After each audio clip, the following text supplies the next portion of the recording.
यदि आप कर्ज में डूबे हुए हैं और आर्थिक तंगी से परेशान हैं, तो आपको सूर्य देव के इस महामंत्र का जाप अवश्य करना चाहिए। यह मंत्र बहुत ही शक्तिशाली और प्रभावशाली मंत्र है। इस मंत्र के नियमित 108 बार जाप करने मात्र से ही कर्ज में शीघ्र ही मुक्ति मिलती है, धन और संपत्ति में वृद्धि होती है, घर परिवार में सौभाग्य और शांति बनी रहती है। इस मंत्र से आप कर्ज मुक्त हो जाओगे, धन वृद्धि आपके जीवन में होने लगेगी। सूर्य भगवान बहुत ही दयालु हैं, वह अपने भक्तों की मनोकामनाओं को पूरी करते हैं। इस महामंत्र के नियमित 108 बार जाप करने से आपकी सभी मनोकामनाएं पूरी हो जाएंगी और आपके जीवन में धन की कोई भी कमी नहीं रहेगी।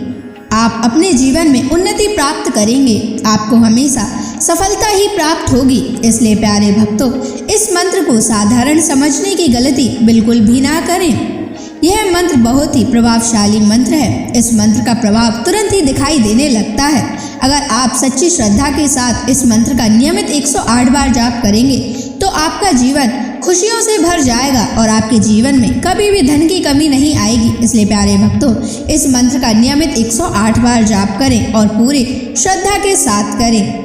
अगर आप सूर्य देव का आशीर्वाद प्राप्त करना चाहते हैं तो इस वीडियो को लाइक और चैनल को सब्सक्राइब जरूर कर दीजिए और कमेंट बॉक्स में जय सूर्य देव अवश्य लिख दीजिए। तो चलिए भक्तों, मंत्र का जाप करना प्रारंभ करते हैं।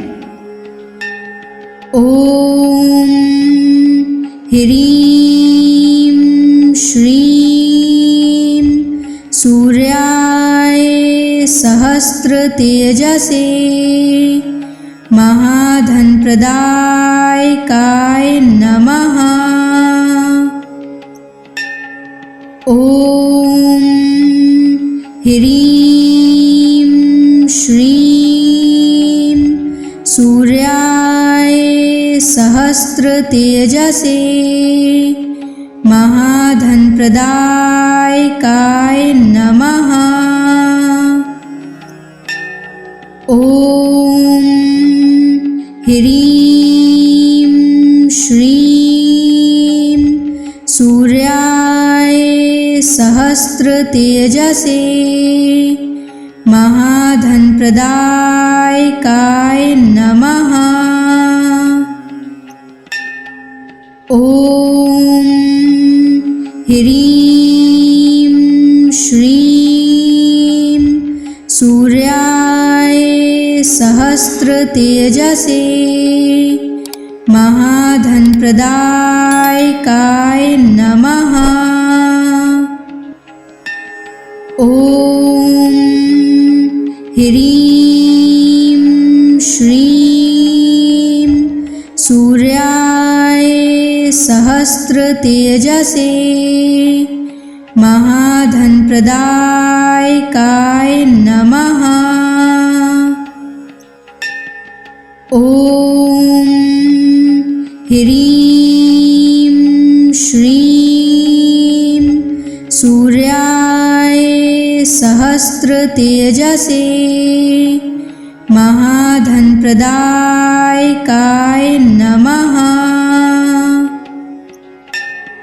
ओम ह्रीं श्रीं सूर्याय सहस्र तेजसे महाधन प्रदायकाय नमः।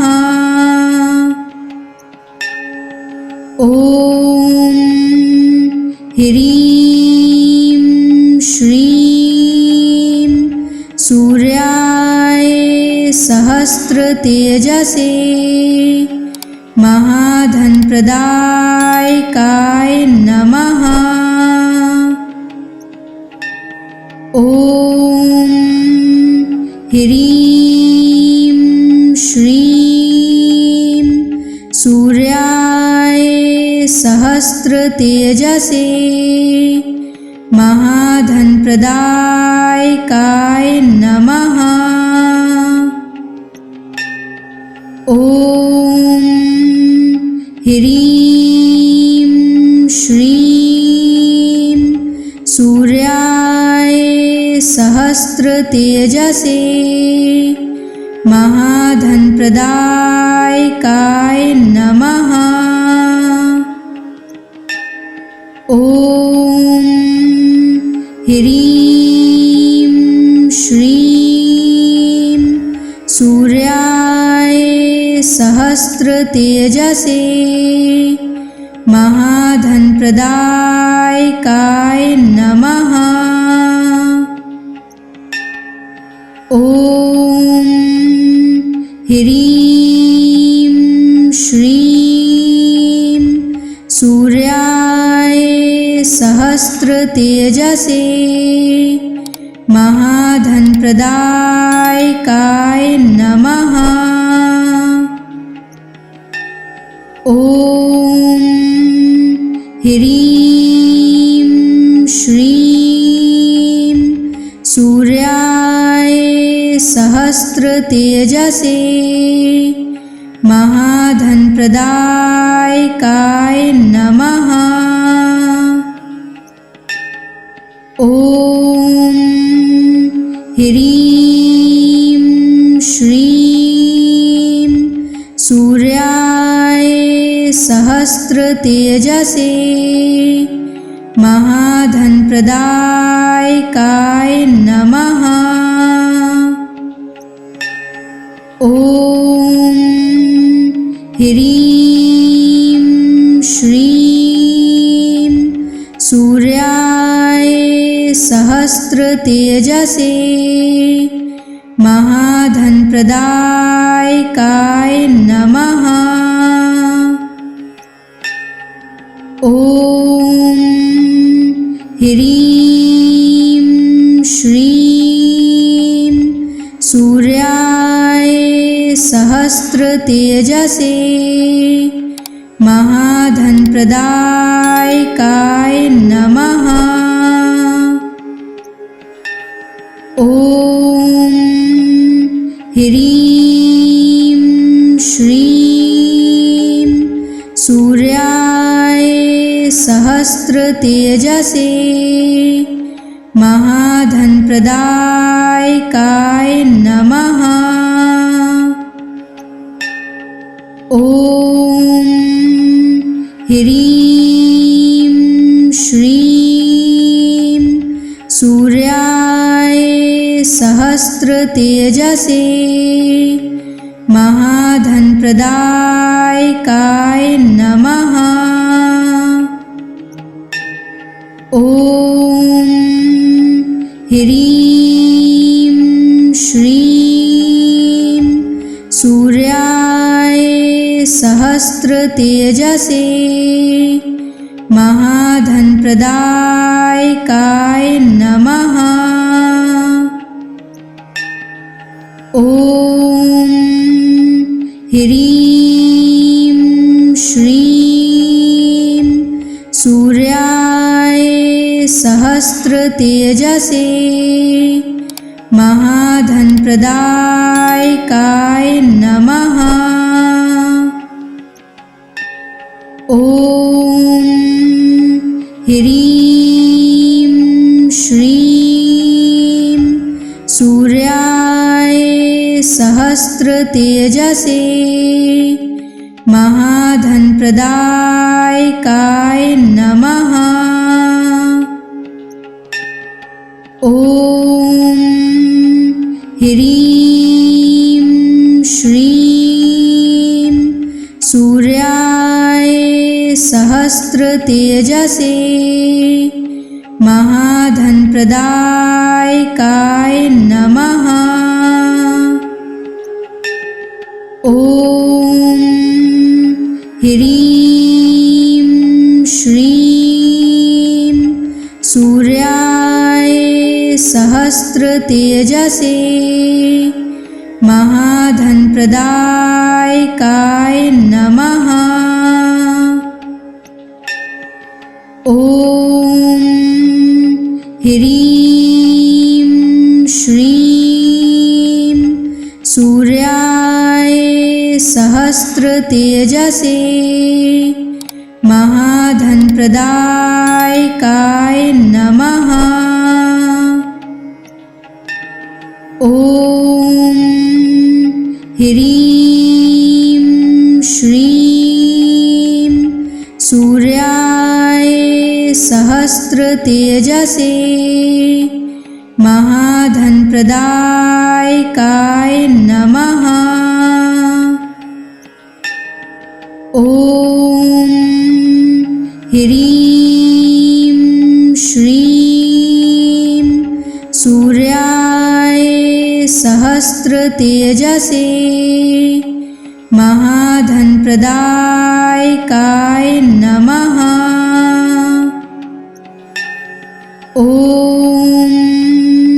ह्रीं श्रीं सूर्याय सहस्रतेजसे महाधनप्रदायकाय नमः।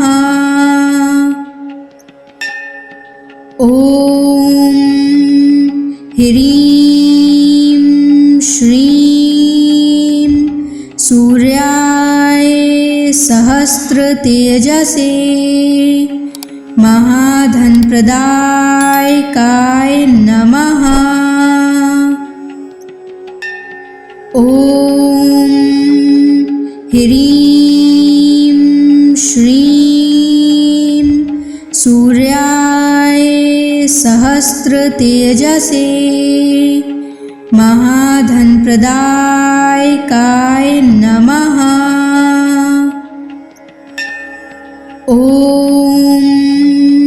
ह्रीं श्रीं सूर्याय सहस्रतेजसे महाधनप्रदायकाय नमः। ॐ ह्रीं श्रीं सूर्याय सहस्रतेजसे महाधनप्रदायकाय नमः। ॐ ह्रीं श्रीं सूर्याय सहस्रतेजसे महाधनप्रदायकाय नमः। ॐ ह्रीं श्रीं सूर्याय सहस्रतेजसे महाधनप्रदायकाय नमः। ॐ ह्रीं श्रीं सूर्याय सहस्रतेजसे महाधनप्रदायकाय नमः। ॐ ह्रीं श्रीं सूर्याय सहस्रतेजसे महाधनप्रदायकाय नमः। ॐ ह्रीं श्रीं सूर्याय सहस्रतेजसे महाधनप्रदायकाय नमः। ॐ ह्रीं श्रीं सूर्याय सहस्रतेजसे महाधनप्रदायकाय नमः।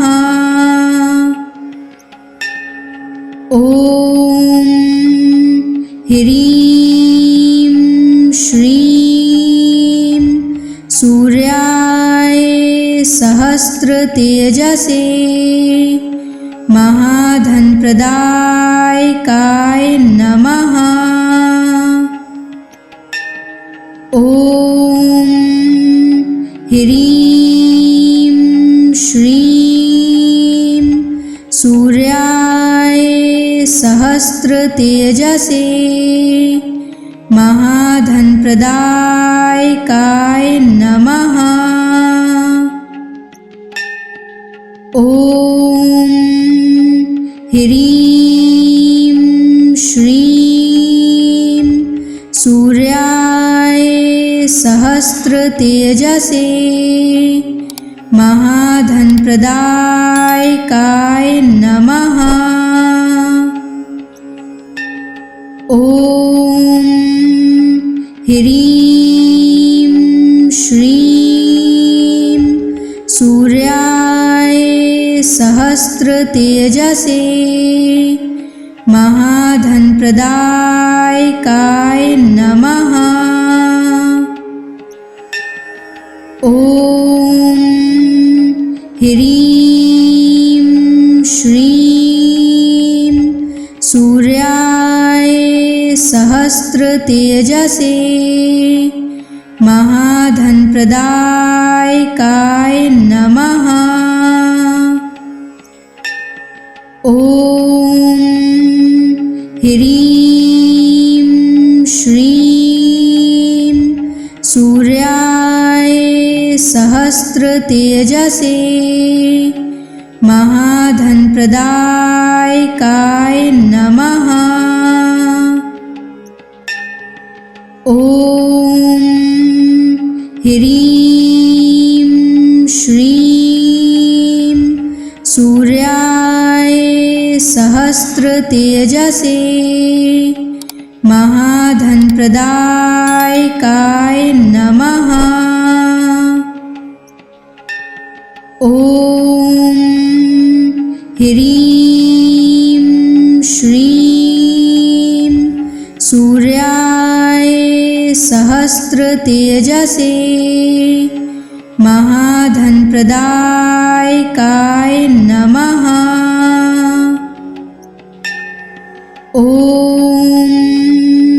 ह्रीं श्रीं सूर्याय सहस्रतेजसे महाधनप्रदायकाय नमः।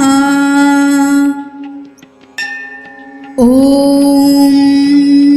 ह्रीं श्रीं सूर्याय सहस्रतेजसे महाधनप्रदायकाय नमः।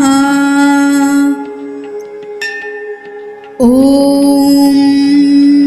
ह्रीं श्रीं सूर्याय सहस्रतेजसे महाधनप्रदायकाय नमः। ॐ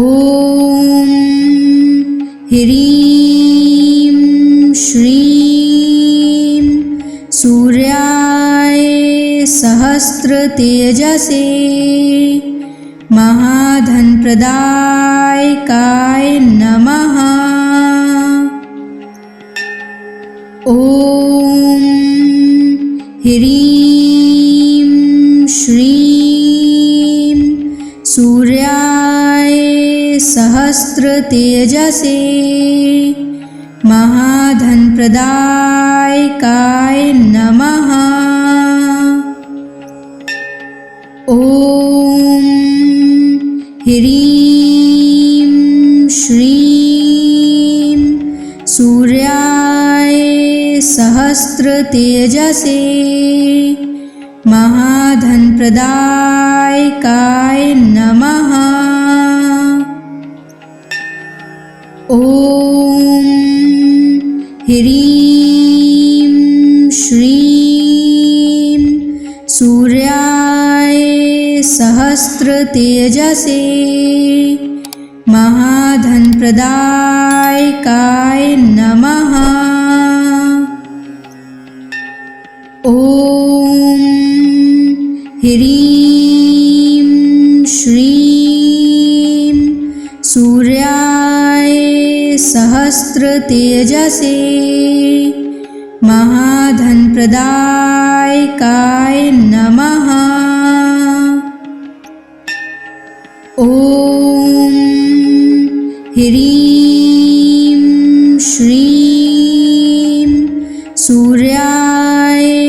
सहस्रतेजसे महाधनप्रदायकाय नमः। ॐ ह्रीं श्रीं सूर्याय सहस्रतेजसे महाधनप्रदायकाय नमः। ॐ ह्रीं श्रीं सूर्याय सहस्रतेजसे महाधनप्रदायकाय नमः। ॐ ह्रीं श्रीं सूर्याय सहस्रतेजसे महाधनप्रदायकाय नमः। ॐ ह्रीं श्रीं सूर्याय सहस्रतेजसे महाधनप्रदायकाय नमः। ॐ ह्रीं श्रीं सूर्याय सहस्रतेजसे महाधनप्रदायकाय नमः। ॐ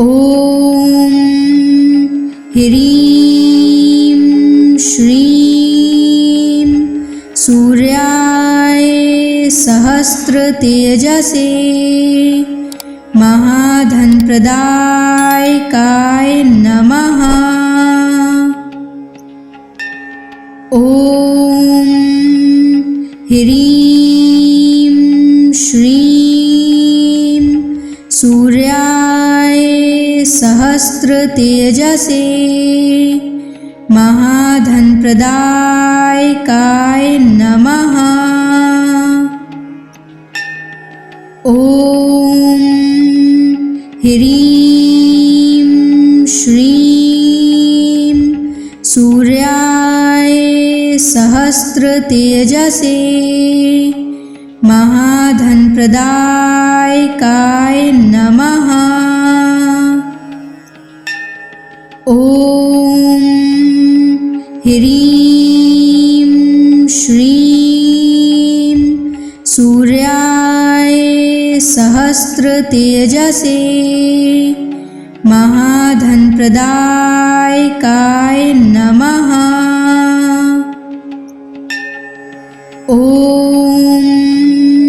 ह्रीं श्रीं सूर्याय सहस्रतेजसे महाधनप्रदायकाय नमः।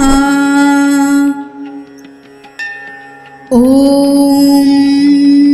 ह्रीं श्रीं सूर्याय सहस्रतेजसे महाधनप्रदायकाय नमः। ॐ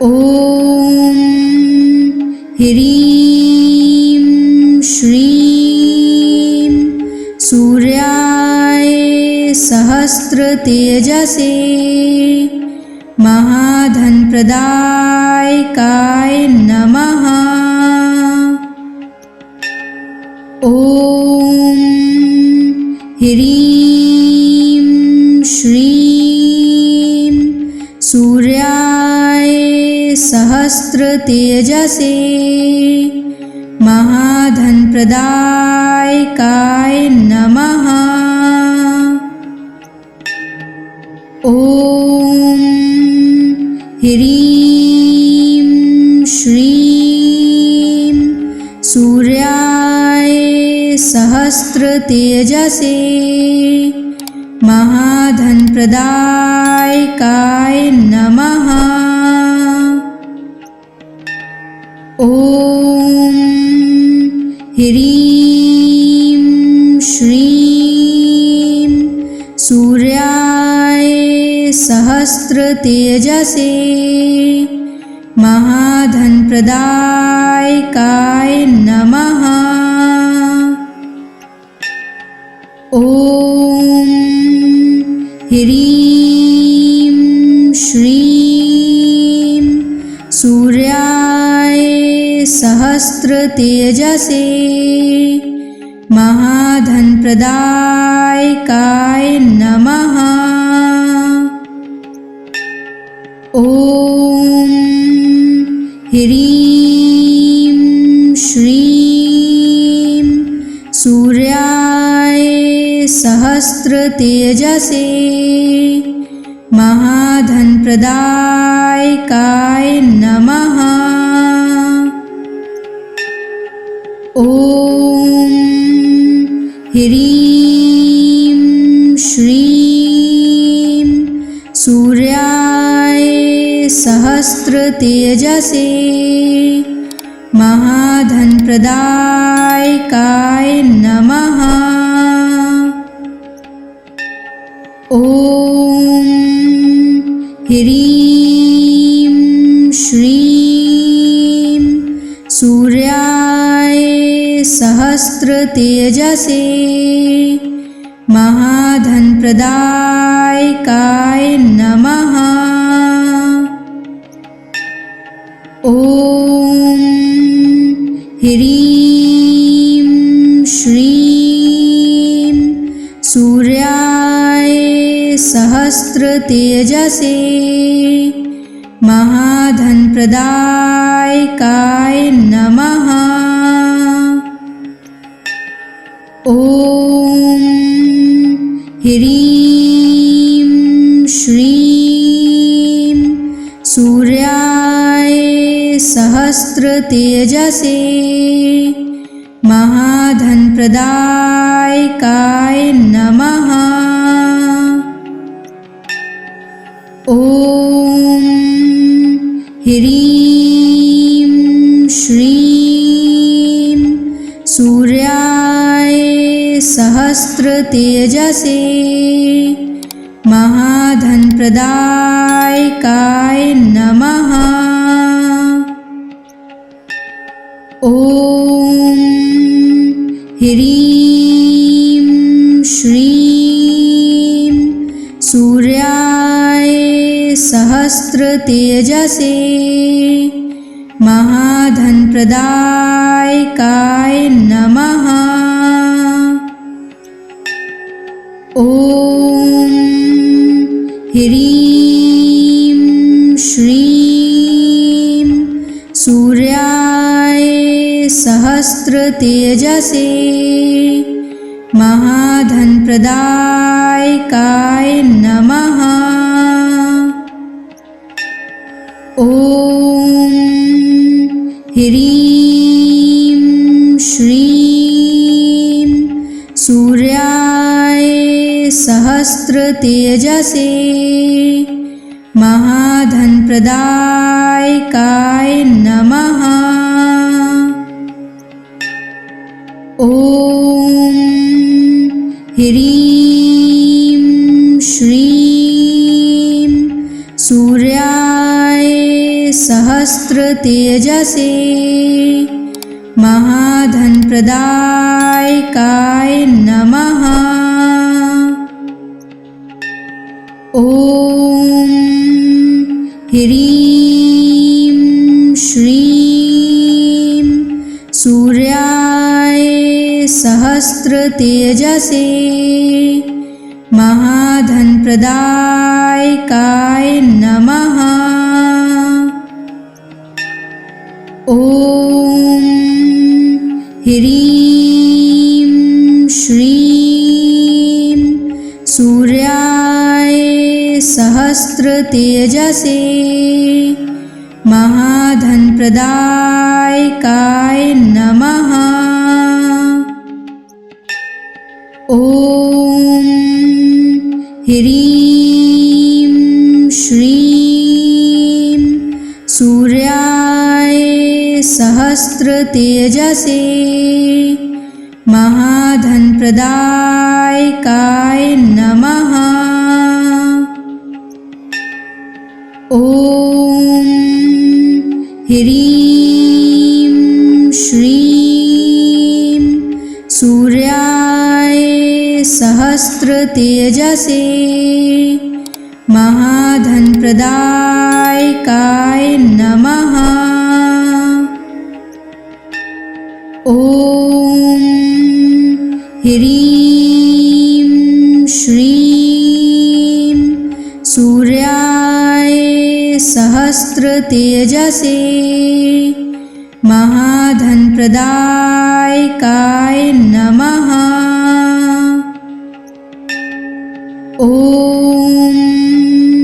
ह्रीं श्रीं सूर्याय सहस्रतेजसे महाधनप्रदायकाय नमः।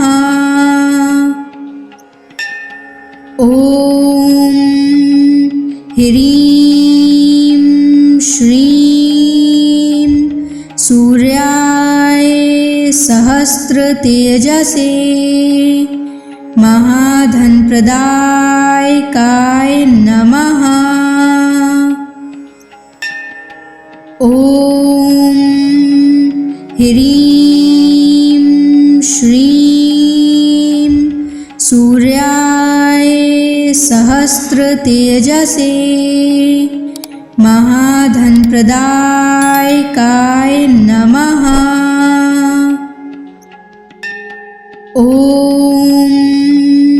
ह्रीं श्रीं सूर्याय सहस्रतेजसे महाधनप्रदायकाय नमः।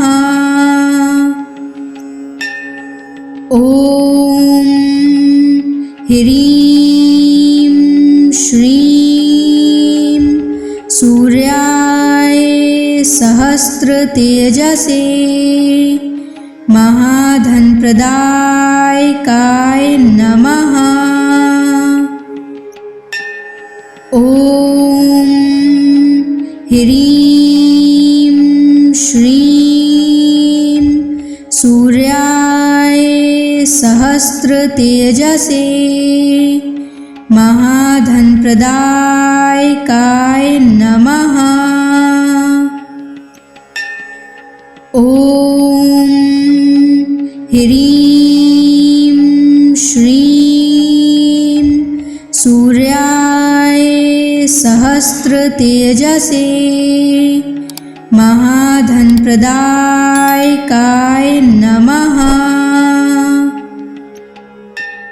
ॐ ह्रीं श्रीं सूर्याय सहस्रतेजसे महाधनप्रदायकाय नमः। ॐ ह्रीं श्रीं सूर्याय सहस्रतेजसे महाधनप्रदायकाय नमः। ॐ ह्रीं श्रीं सूर्याय सहस्रतेजसे महाधनप्रदायकाय नमः।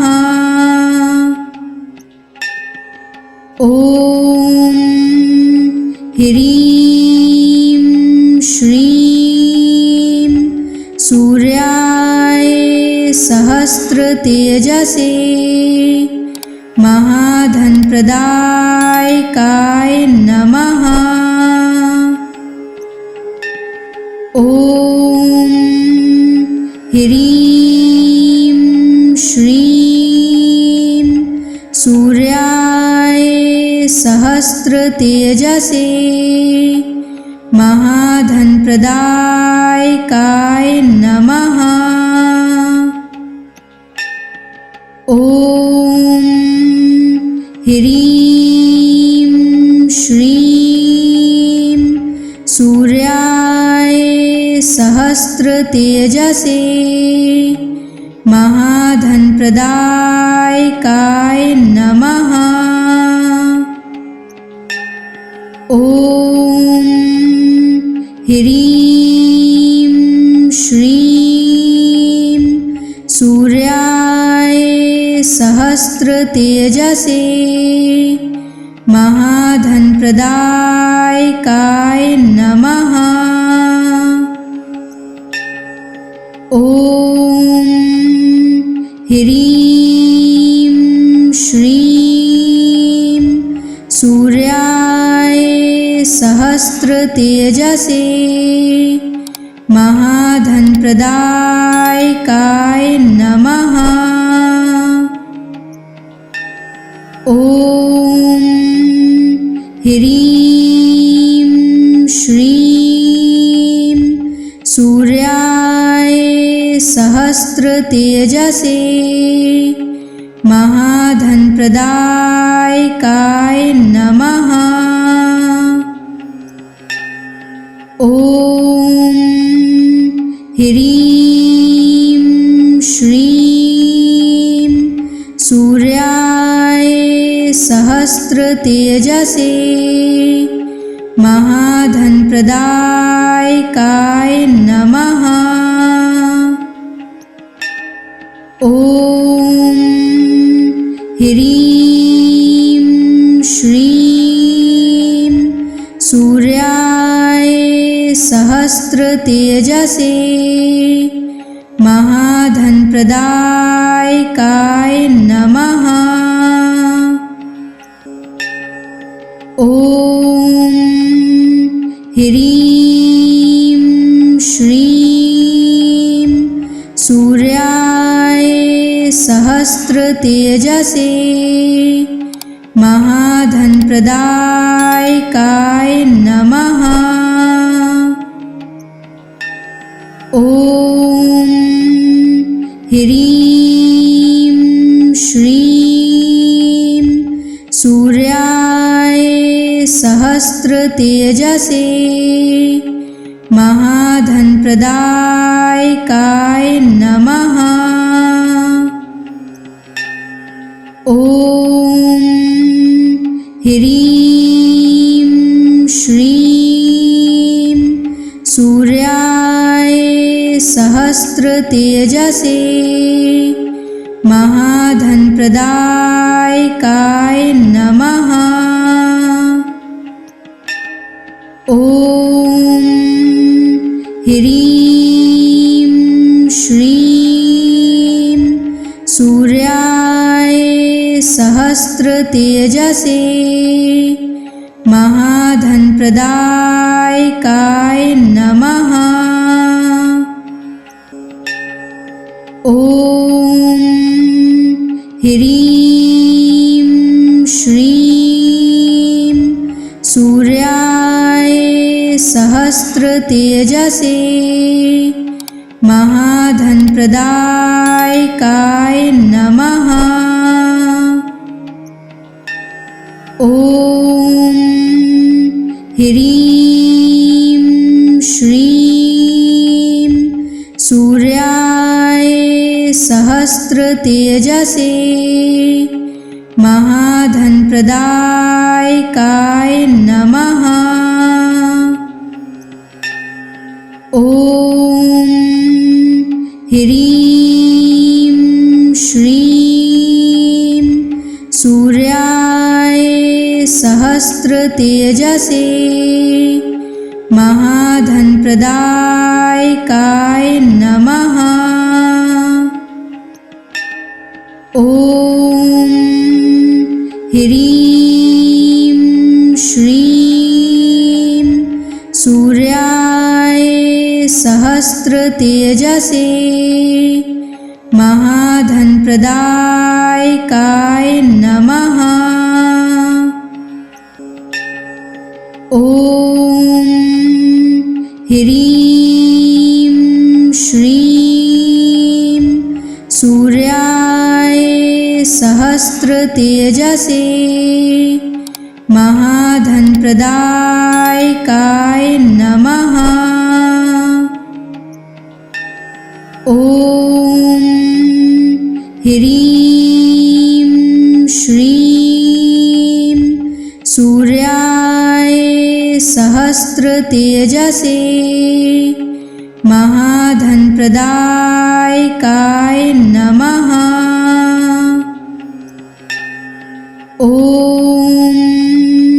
ह्रीं श्रीं सूर्याय सहस्रतेजसे महाधनप्रदायकाय नमः।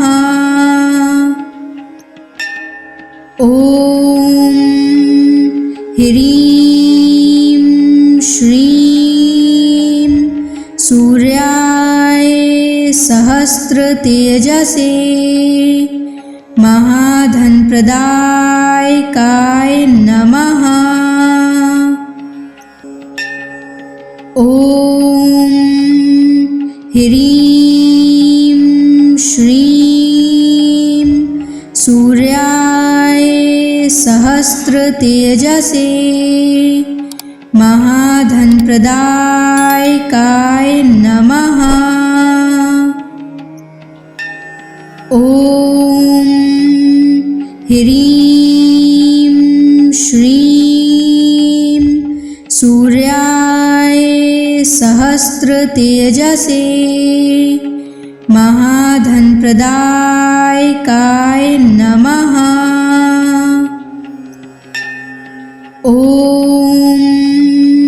ह्रीं श्रीं सूर्याय सहस्रतेजसे महाधनप्रदायकाय नमः। ॐ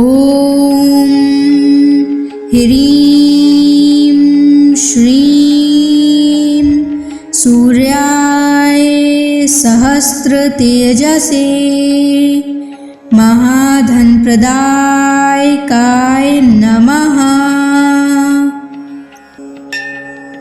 ॐ ह्रीं श्रीं सूर्याय सहस्रतेजसे महाधनप्रदायकाय नमः। ॐ ह्रीं श्रीं सूर्याय सहस्रतेजसे महाधनप्रदायकाय नमः। ॐ ह्रीं श्रीं सूर्याय सहस्रतेजसे महाधनप्रदायकाय नमः। ॐ ह्रीं श्रीं सूर्याय सहस्रतेजसे महाधनप्रदायकाय नमः। ॐ ह्रीं श्रीं सूर्याय सहस्रतेजसे महाधनप्रदायकाय नमः। ॐ ह्रीं श्रीं सूर्याय सहस्रतेजसे महाधनप्रदायकाय नमः। ॐ ह्रीं श्रीं सूर्याय सहस्रतेजसे महाधनप्रदायकाय नमः।